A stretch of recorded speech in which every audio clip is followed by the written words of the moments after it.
کوئی مانتا ہے یا نہیں مانتا، لیکن جو نہیں مان رہا وہ ہے مولانا فضل الرحمان۔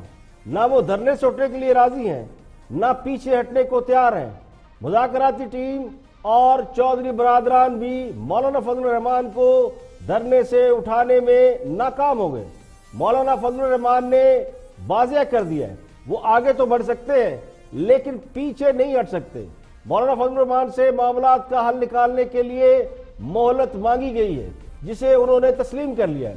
حکومت کی طرف سے وہ تمام دعوے جو چند روز پہلے کیے جا رہے تھے اور دھرنے کے حوالے سے کیے جا رہے تھے، یعنی یہ کہا جا رہا تھا کہ مولانا فضل الرحمان اگلے 1-2 روز میں دھرنے سے اٹھ جائیں گے۔ شیخ رشید نے پیشن گوئی کی تھی کہ مولانا 2 روز میں واپس لوٹ جائیں گے، لیکن مولانا فضل الرحمان نے تمام دعوے غلط ثابت کر دیے۔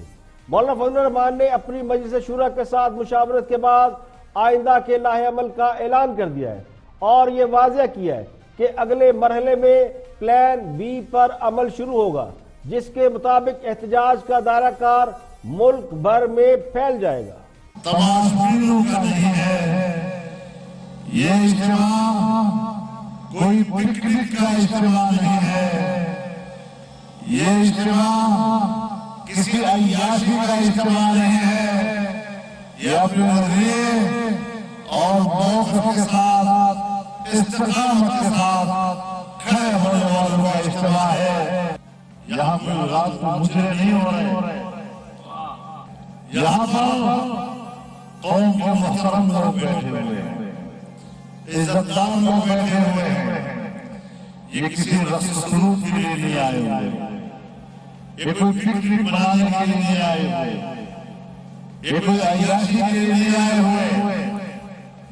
اور ماضی میں جو کچھ یہاں ہم نے اسلام آباد میں مناظر دیکھے تھے، میری شرافت مجھے اجازت نہیں دیتی کہ میں اس کا تذکرہ۔ ربیع الاول کا مہینہ ہے، انشاءاللہ 12 ربیع الاول کو اس آزادی مارچ کو ہم سیرت طیبہ کانفرنس میں تبدیل 12 ربیع الاول کو اسی جگہ سیرت طیبہ کانفرنس ہوگی، یعنی دھرنے کی دوسری قسط 12 ربیع الاول کے بعد چلے گی۔ مولانا فضل الرحمان نے اعلان کیا ہے کہ دھرنا جاری رہے گا۔ اطلاعات یہ ہے کہ چودھری برادران نے مولانا فضل الرحمان سے کرتارپور بارڈر کا معاملہ نپٹانے کے لیے 3-4 روز کی مہلت حاصل کی ہے۔ ذرائع کا دعویٰ یہ کہ مولانا سے درخواست کی گئی تھی کہ 9 نومبر کو کرتارپور کی تقریبات ہے جس میں ملکی اور غیر ملکی مہمان شریک ہو رہے ہیں۔ مولانا فضل الرحمان دھرنا ختم کر کے واپس لوٹ جائیں یا پھر چند روز انتظار کر لیں۔ متحدہ اپوزیشن نے تسلیم کر لیا ہے کہ سیاسی معاملات کو، سیاسی ماحول کو چند روز کے لیے ٹھنڈا کر دیا جائے، اور مختلف حلقوں کی جانب سے بھی کرتارپور کی تقریبات کے دوران ماحول کو پرامن رکھنے کی درخواست کی گئی تھی۔ مولانا کے دھرنے کے حوالے سے ڈی جی آئی اختیار نے بھی اہم گفتگو کی۔ جو مناظر دھرنے کے اندر سے آ رہے ہیں، لاٹھیاں، طالبان کے جھنڈے بھی وہاں پہ دکھائی دیے گئے، جتھے جو نظر آ رہے ہیں، ایک پاکستان کا امیج جو قربانیوں کے بعد پاکستان نے حاصل کیا تھا، وہ جو ایک امیج تھا اس کو ہم نے نیوٹرلائز کیا، وہ کمپرومائز نہیں ہو رہا دوبارہ سے؟ دیکھیں، یہ پھر کمنٹس کی بات آ جائے گی۔ ایک ان کا جمہوری حق ہے جس کو وہ استعمال کر رہے ہیں، اور میں نے کہا تھا کہ فضل الرحمان صاحب بہت مجرب سیاستدان ہیں اور ان کو بھی پاکستان اتنا ہی عزیز ہے جتنا کہ ہم سب کو ہے۔ اس کی امپلیکیشن انٹرنیشنل لیول پہ کیا ہیں، یہ فضل الرحمان صاحب کو خود بھی اس کا اندازہ ہے، ہو سکتا ہے۔ تو آئی ول لیو اٹ ہیئر کہ اس کا امپیکٹ کیا پڑا ہے انٹرنیشنل کمیونٹی پہ یا جو دوسرے انسٹیٹیوشن ہیں۔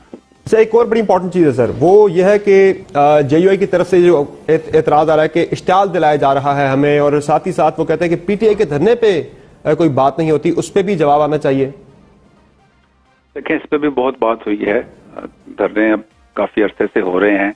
I leave it to you again کہ اس وقت بھی جو 2014 کا دھرنا تھا، اس وقت بھی فوج نے حکومت وقت کا ساتھ دیا تھا، اور ایک انسٹیٹیوشن ہونے کی حیثیت سے سیکیورٹی کے لیے یا جو ہمارے ضروری عمارتیں ہوتی ہیں ان کے تحفظ کے لیے، سیکیورٹی کے لیے جو بھی حکومت نے ٹاسک دیا تھا وہ فوج نے اس وقت بھی پورا کیا تھا۔ فوج جو ہے وہ حکومت کے آرڈرز کے اوپر عمل کرتی ہے۔ اور قومی ادارے کی جانب سے مولانا فضل الرحمان کے حوالے سے اچھے خیالات کا اظہار بھی ایک بہت بڑا چینج سمجھا جا رہا ہے. لگتا یوں ہے کہ اگلے چند دنوں تک کوئی بڑا سیاسی دھماکہ ہونے کا کوئی امکان نہیں. سیاست میں ایک معمولی وقفہ ہے.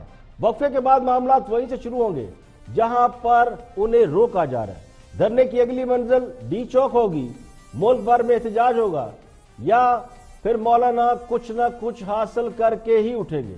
لگتا یوں ہے کہ مولانا کے ارادوں سے کہ وہ خالی ہاتھ کسی صورت واپس نہیں جائیں گے, اور جو مہلت حاصل کی گئی ہے اس کے دوران کوئی نہ کوئی فارمولہ ایسا تیار کیا جا سکتا ہے جس پر انہیں راضی کیا جا سکے.